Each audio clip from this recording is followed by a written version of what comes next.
as told by an elder from the village of Umuola'a. Gather around, children, and let me tell you a story. Not one I heard from someone else, but one I witnessed with my own eyes. It happened many seasons ago in the village of Umuola, nestled between the great river Oji and the thick forests where the spirits of the ancestors are said to roam freely. The sun was as golden as ripe plantains, and life flowed like the river, sometimes calm, sometimes wild. This story is about a boy named Obasi, a name that means one who is in the presence of the Supreme. But little did we know how true that name would become.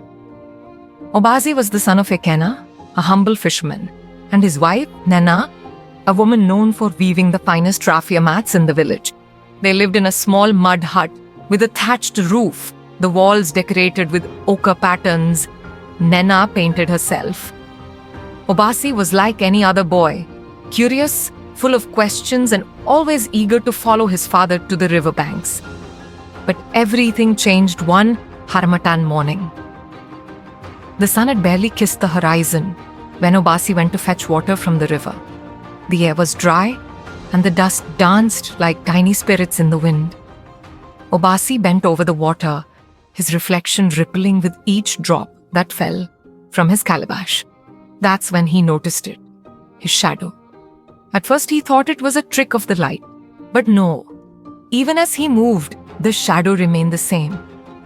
It was not the shadow of a boy, it was the shadow of a crocodile, long with jagged teeth and a powerful tail that seemed to sway as he walked. Obasi ran home, his heart pounding like the village drum during the New Yam festival. "Mama! Papa!" he cried, pointing to the ground. But when his parents looked, they saw nothing unusual, just the shadow of their son, as ordinary as ever. They laughed, thinking he was playing one of his tricks. But Obasi wasn't laughing. Days passed, and the shadow grew bolder. It moved when he stood still, its tail flicking as if it had a mind of its own. Sometimes it would even vanish under the bright sun, only to return when the moonlight touched the earth. Obasi became afraid, not of the shadow itself, but of what it meant.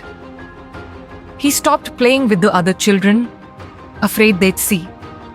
He stopped going to the river with his father, afraid the water spirits might whisper secrets he wasn't ready to hear.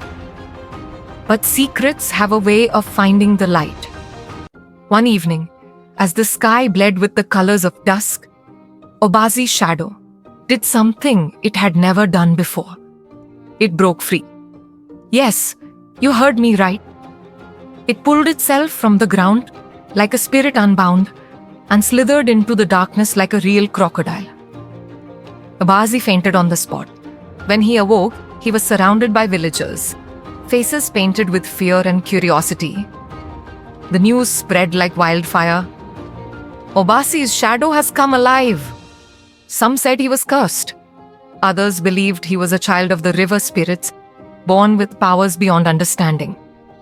The village elders, led by Elder Njoku, decided to consult Dibiamadu, the oldest and wisest diviner in Umola. Dibiamadu, his hut smelled of herbs and mystery, and his eyes were clouded with the wisdom of too many years. He listened to Obasi's tale, his fingers tracing the scars on his old staff. Then he nodded slowly, as if speaking to spirits we could not see. "This boy," he said, his voice as rough as dried yam, "is not cursed. His shadow is his protector, a guardian tied to the bloodline he knows nothing about." The villagers gasped. Obasi's parents exchanged worried glances, but Dibiamadu continued. "Long ago, before Umuola was even a name on this land, the river Oji was guarded by a great crocodile spirit named Eze Ngwele. It was said that Eze Ngwele could see into the hearts of men and protect those who carried his mark. Obasi is one of his descendants." Obasi stared at his hands, then at the ground where his shadow should have been. "But why me?" he whispered. Dibiamadu looked at him with eyes that seemed to pierce through flesh and bone. "Because the river remembers. That night, Obasi dreamt of water, deep, endless water, and a voice calling his name from beneath the surface. When he awoke, he knew what he had to do. With nothing but courage in his heart, he walked to the river alone. The villagers followed from a distance, whispering prayers and clutching charms. Obasi stepped into the water, his feet sinking into the cool mud. "I am not afraid," he said aloud, though his voice trembled. The water rippled, and from its depths his shadow rose, not flat against the earth but alive, a crocodile made of darkness and light. It circled him once, twice, and then merged back into his feet. From that day, Obasi was never the same. He grew into a man with the wisdom of the ancients and the courage of a warrior. The villagers no longer feared him. They respected him. They called him Nuangvele, the son of the crocodile spirit.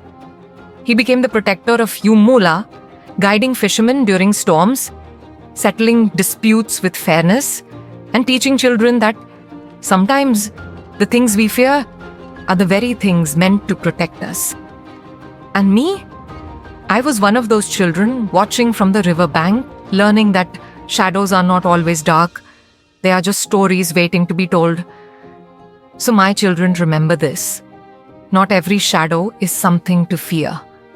Some shadows carry the light of those who came before us, guiding us, even when we cannot see the path ahead.